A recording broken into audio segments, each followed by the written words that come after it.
Doutora Rita Bergo é responsável pela Vigilância Epidemiológica de Atibaia, hoje responsável pela campanha de prevenção de AIDS. Doutora Rita, atualmente, qual que é o enfoque das campanhas de prevenção de AIDS? Existe alguma categoria em que o risco de contaminação é maior? Então, existem categorias que a gente considera com uma vulnerabilidade maior, um risco maior de adquirir HIV.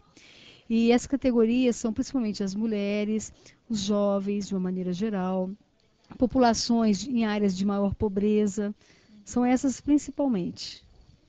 E em relação aos jovens, qual que é a maior preocupação hoje? Então, o jovem, ele está tendo uma vida sexual cada vez mais precoce, sem se preocupar com o uso do preservativo.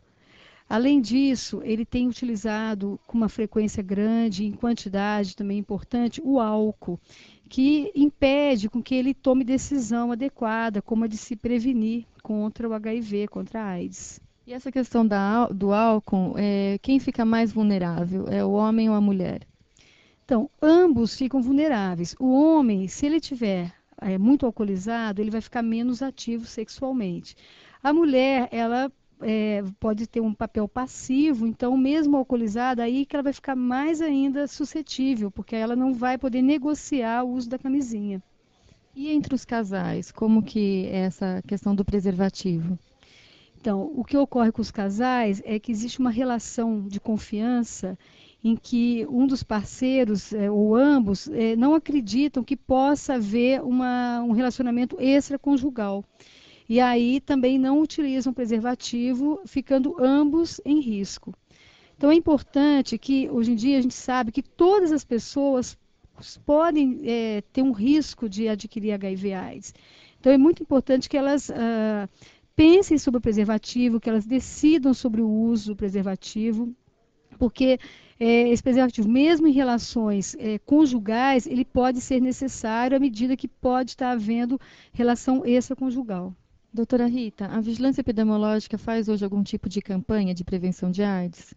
Sim, a gente faz uma campanha permanente e temos um foco maior em algumas categorias, que são a categoria dos adolescentes, com uma preocupação especial com as meninas, né, porque inclusive a AIDS tem aumentado nas jovens, isso no Brasil, né, e a gente vê também o problema da gravidez precoce, que tem aumentado.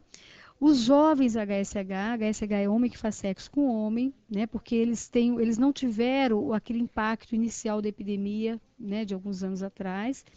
E os jovens em geral, como eu já citei antes, a questão do álcool, né, a questão da vida sexual precoce. Então, os jovens em geral, independente da orientação sexual, nos faz ficar um pouco mais preocupados. As mulheres, porque tem a questão dos casais, né? Que as mulheres confiam muitas vezes plenamente nos seus parceiros e abrem mão do uso da camisinha, não negociam, né, esse uso. E também a categoria das profissionais do sexo, embora elas também estejam bastante conscientes da importância, muitas vezes os seus clientes querem o sexo pagando mais para elas não usarem preservativo. E aí, como a questão social é importante, elas podem estar precisando de dinheiro, elas podem acabar aceitando e correndo um risco. O serviço público, né, de saúde oferece testes gratuitos para a população? Sim, os testes eles são realizados não no nosso município, mas a coleta de sangue é feita aqui.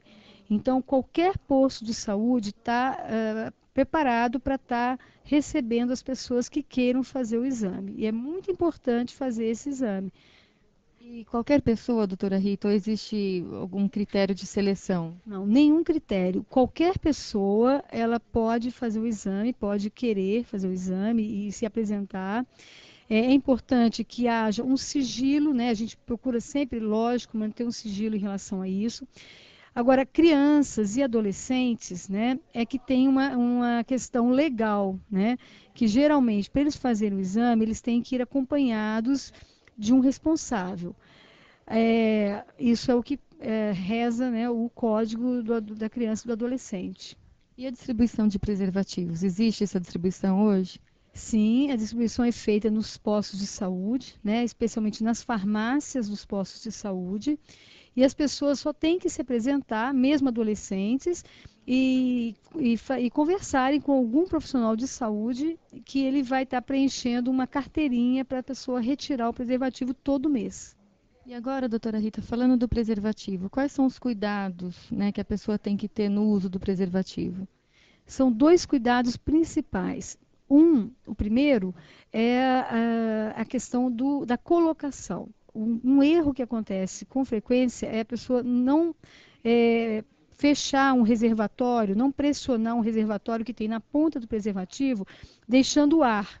E aí, durante a relação, há uma ruptura desse preservativo. Outra coisa importante é o cuidado com a lubrificação.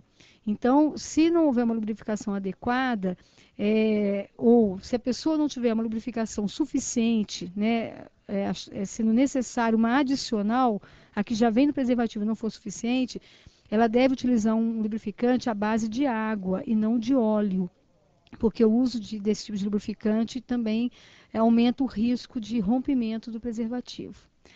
Eu falei só de dois, mas tem um também importante, que é adequar o tamanho, né, do preservativo. Porque, por exemplo, jovens, muitas vezes, eles ainda estão em formação. Então, o tamanho do preservativo precisa ser um tamanho menor, né? Para isso existe o preservativo TIM. Já outras pessoas que têm já um tamanho mais desenvolvido, né, de órgão sexual, podem estar usando um tamanho padrão, né, ou já existem até tamanhos maiores. E cada pessoa, então, deve verificar. Lembrando que isso não afeta em nada a relação sexual, né, não importa qual o tamanho, né, ela pode ser boa de qualquer jeito. E o jovem, assim, que quiser ter algum tipo de orientação ou de informação que ele não tenha em casa ou, né, em algum outro meio de comunicação, ele pode vir até a secretaria conversar com alguém sobre isso? Então, a gente desenvolve um trabalho, né, de educação em saúde, né, a gente pode fazer, a gente faz sim esse trabalho, também nas unidades básicas e principalmente no nosso ambulatório, que fica lá no Alvinópolis, na unidade básica Sumiko Ono. Lá as pessoas também podem, e se quiser procurar uma ajuda específica, né, que o ambulatório específico é nesse local. Tá bom, muito obrigada, doutora Rita. Viviane Coco, proatibaia.com.br, trazendo o que há de melhor para você.